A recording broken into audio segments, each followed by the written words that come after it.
नोकर भरती प्रक्रियेमध्ये आदिवासी विरुद्ध बिगर आदिवासी हा संघर्ष सुरू असतानाच आता पूर्ण भरती प्रक्रियाच सुप्रीम कोर्टामध्ये लटकलेली आहे।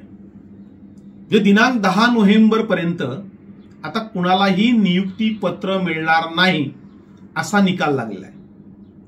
महाराष्ट्रामध्ये आदिवासी बहुल तालुके जे आहेत त्या तालुक्यांमध्ये 100% नोकर भरती ही आदिवासी करावी असा शासनाचा अध्यादेश होता।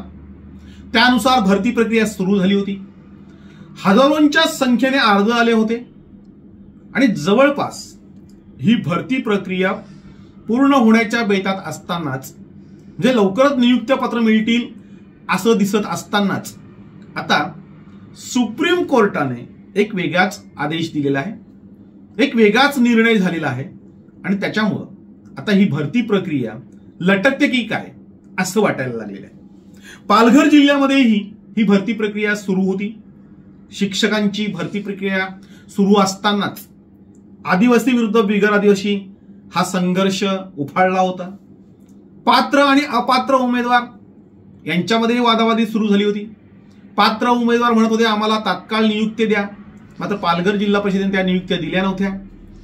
त्यानंतर जे अपात्र उमेदवार ठरले होते त्यांनाही नोकरीमध्ये सामावून घ्या यासाठी आंदोलन सुरू आहे। म्हणजे आजचा 6वा दिवस आहे, अजूनही अपात्र उमेदवार हे अमरण उपोषण करतायत आणि त्याचबरोबर बिगर आदिवासी यांचंही आंदोलन आता सोमवारपासून सुरू होत आहे, तेही अमरण उपोषणाला बसतायत। दरम्यान हे सगळ्या घडामोडी घडत असतानाच पूर्ण महाराष्ट्रातील बिगर आदिवासींमध्ये या संदर्भात असंतोष होता आणि म्हणून पालघर, नंदुरबार, गडचिरोली, सोलापूर, अहमदनगर अशा विविध जिल्ह्यांमधनं हायकोर्टामध्ये या निर्णयाविरुद्ध याचिका दाखल झाल्या होत्या। मात्र हायकोर्टाने 27/10/2023 रोजी या सगळ्या याचिका फेटाळून लावत तुम्ही मॅटकडे जा असा निर्णय दिला होता आणि या निर्णयाविरुद्ध हे सगळे याचिकाकर्ते हे सुप्रीम कोर्टामध्ये गेले होते। सुप्रीम कोर्टामध्ये कालच म्हणजे 13/10/2023 रोजी सुनावणी झाली।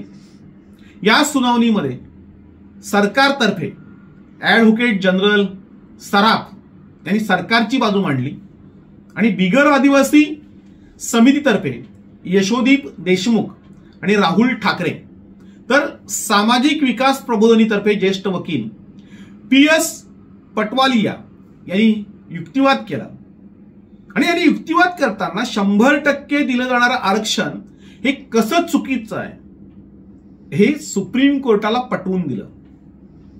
या निर्णयाच्या विरोधातील जे काही दाखले होते, आधीचे जे काही निर्णय झालेले आहेत तेही निर्णय कोर्टापुढे सादर केले। म्हणजे या 100% आरक्षणाच्या विरोधात जे काही पुरावे होते हे याच्या आधी असलेले जे निर्णय होते हे दाखवून एक चांगला युक्तिवाद या वकिलांनी केला आणि त्यावर सुप्रीम कोर्टाने तात्काळ एकाच समाजाला 100% आरक्षण कसं देता येईल असा सवाल केला।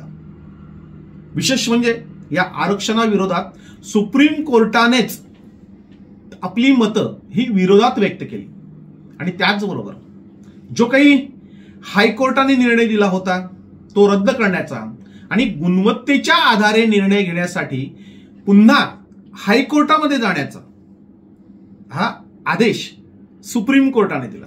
जे हे पूर्ण प्रकरण हायकोर्टाने फेटाळलं होतं, मॅटकडे पाठवलं होतं, आता सुप्रीम कोर्टाने पुन्हा ते हायकोर्टातच पाठवलं। पण दरम्यान हे काय हायकोर्टामध्ये जो गुणवत्तेच्या आधारे किंवा इतर निर्णयांच्या आधारे जो काही निकाल लागेल तो लागेल, पण 1 फेब्रुवारीचा जो अध्यादेश आहे आणि त्याचबरोबर राज्यपालांनी जे काही अध्यादेश जाहीर केलेले आहेत त्याचा जो वैधतेचा जो फैसला आहे तो सर्वोच्च न्यायालयाने करावा अशी मागणी याचिकाकर्त्यांनी केली। हे राज्यपालांनी जो काही आदेश जारी केला होता आणि त्याचबरोबर 1 फेब्रुवारीला शासनाचा जो अध्यादेश आहे त्या संदर्भात निर्णय घेण्याचा अधिकार हा सुप्रीम कोर्टालाच आहे असं याचिकाकर्त्यांनी पटवून दिलं आणि त्यावर सरकारी वकिलांना मत मांडण्यासाठी 3 आठवड्यांची मुदत ही सुप्रीम कोर्टाने दिली। म्हणजे पुढची जी तारीख आहे ती 10 नोव्हेंबर आहे. 10 नोव्हेंबर पर्यंत सरकारने या संदर्भात आपले विचार मांडायचे आहेत की तुम्ही जो 1 फेब्रुवारीचा जो अध्यादेश काढलेला आहे त्या संदर्भात तुमचं काय म्हणणं आहे. म्हणजे 100% आरक्षण हे कसं देऊ शकतात किंवा राज्यपालांनी जो काही आदेश काढला होता, GR काढला होता, तो ते कसे काढू शकतात हे सांगण्यासाठी, या संदर्भात युक्तिवाद करण्यासाठी त्यांना 3 आठवड्यांची मुदत दिलेली आहे. आणि त्यामुळे आता हा युक्तिवाद 10 नोव्हेंबर पर्यंत होईल.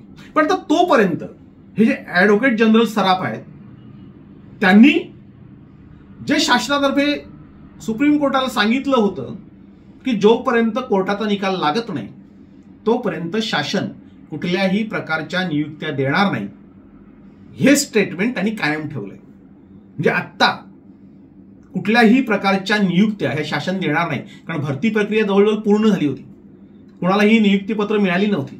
आणि आता 10 नोव्हेंबर पर्यंत म्हणजे पुढचा निकाल लागेपर्यंत अशा कुठल्याही नियुक्त्या ह्या दिल्या जाणार नाहीत असं सांगितलंय. त्यामुळे 10 नोव्हेंबर पर्यंत कुणालाही नियुक्त्या मिळणार नाही. एकूणच भरती प्रक्रिया ही आता कोर्टामध्ये लटकलेली आहे. ती किती दिवस चालेल, किती वर्ष चालेल हे आता काहीही सांगता येणार नाही. खरं तर याच्यावर तातडीने निर्णय घेणं गरजेचं आहे. आदिवासी बिगर आदिवासी हा वाद लावून सगळ्यांनाच नोकरीपासून वंचित ठेवणं हे कसं घातक आहे. आणि दोन्ही समाजाला म्हणजे आदिवासी समाजालाही न्याय द्या, बिगर आदिवासींनाही न्याय द्या, त्यांच्या ज्या हक्काचं असेल ते त्यांना मिळालं पाहिजे अशी मागणी वाडा तालुक्यातील शिष्टमंडळाने नुकतंच मुख्यमंत्री एकनाथ शिंदे यांच्याकडे केली होती. त्यांना तसं निवेदन दिलं होतं, त्यांना तसं पटवून दिलं होतं. म्हणजे आदिवासींवर अन्याय करू नका, बिगर आदिवासींवरही अन्याय होता कामा नये. मात्र हे असं असताना एकाच समाजाला न्याय देण्याचा घाट घालून दोन्ही समाजांना या भरती प्रक्रियेपासून, नोकरीपासून वंचित ठेवण्याचं पाप हे काही लोक करत आहेत. आणि म्हणून आता या प्रकरणामध्ये जरी शासनाने नमतं घेतलं असलं, सुप्रीम कोर्टामध्ये त्यांनी माघार घेतली असली आणि पुन्हा एकदा हायकोर्टात हे प्रकरण चालणार असलं तरी सुप्रीम कोर्टाचा जो निकाल आहे तो लवकरात लवकर लागावा आणि दोन्ही समाजाला न्याय मिळावा अशी अपेक्षा आता तरुणांची आहे. कारण वेळ निघून चाललेली आहे, मुलांची वय झालेली आहेत, म्हणजे नोकऱ्या नंतर मिळतील की नाही ह्या शंका आहेत. आणि म्हणून हा कोर्टाचा जो निर्णय आहे तो लवकरात लवकर यावा आणि दोन्ही समाजाच्या पात्र उमेदवारांना न्याय मिळावा अशी मागणी आता पूर्ण महाराष्ट्रातून होत आहे. म्हणजे खरं तर याचिका पालघर जिल्ह्यातूनच झालेल्या नाहीयेत, या याचिका पूर्ण महाराष्ट्रातील आदिवासी बहुल तालुक्यांतून झालेल्या आहेत. प्रचंड असंतोष आहे. या असंतोषाचा उद्रेक होण्याआधी आणि आदिवासी समाजाच्या हातात असलेल्या ज्या नोकऱ्या आहेत, म्हणजे जे पात्र उमेदवार आहेत त्यांना न्याय मिळावा आणि बिगर आदिवासींनाही न्याय मिळावा यासाठी शासनाने प्रयत्न करावेत. तसे प्रयत्न जनजाती सल्लागार समितीच्या माध्यमातून मुख्यमंत्र्यांनी केलेले आहेत. त्या प्रयत्नाला जर यश आलं तर दोन्ही समाजाला नक्की न्याय मिळेल. पण तोपर्यंत 10 नोव्हेंबर ही जी तारीख आहे या तारखेकडे सगळ्यांचं लक्ष लागलेलं आहे. तर सुप्रीम कोर्टामध्ये या दिवशी काय होतंय त्यावर ही नोकर भरती अवलंबून आहे.